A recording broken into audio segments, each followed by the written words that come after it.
Hey, what's going on, everybody? Captain Scott Brown. Hope you guys had a good weekend. What we're going to discuss today is how Lindsay and I and our kids launch our boat successfully and things that make it easier for us to be able to do so. It's pretty straightforward as far as launching a skiff. There are other things that you're going to have to take into consideration whenever you're launching a bigger boat, but for the most part, the guidelines that we use are the same. The only thing that's going to change a little bit is going to be the boat ramp where you're launching and the boat ramp that we launch from. The first thing that you guys should do is going to be prepping your boat in the staging area.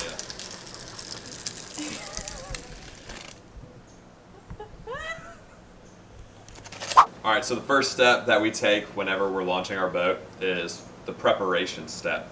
And so that means not sitting in the middle of the boat ramp, organizing, doing all your checks, and then getting your kids in the boat. That means pulling off to the side, either in a staging area or somewhere off the side of the road before you even attempt to launch your boat.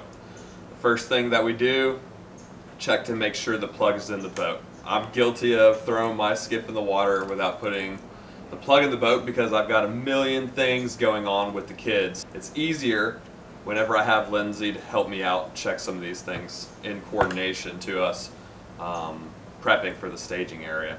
So check the plug, check to make sure you have proper voltage with your batteries so that way you don't splash your boat and it doesn't even start to begin with, and then you're taking up other people's time.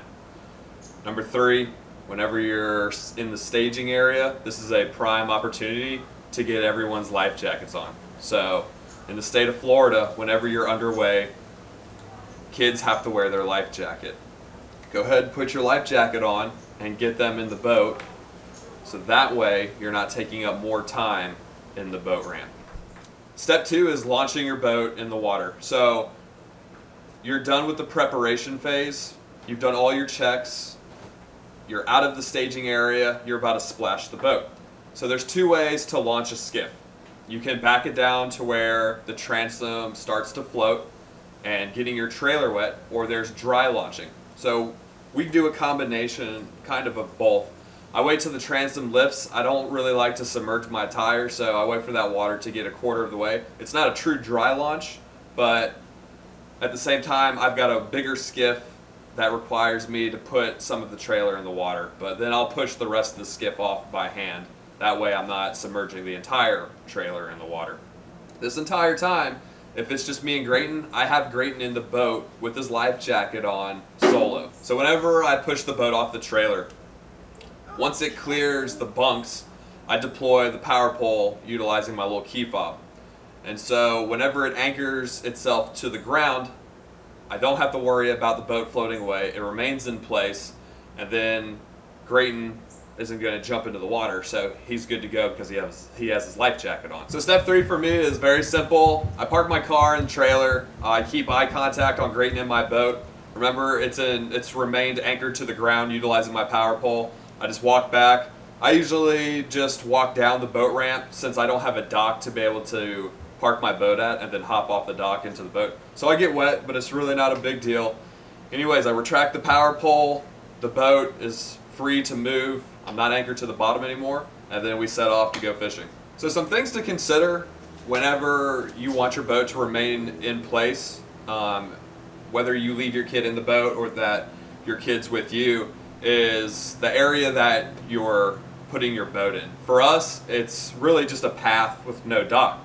So the power pole is very crucial for me to be able to keep the boat in place. I could tie up to the mangroves, but I don't need to do that just because I have that power pole.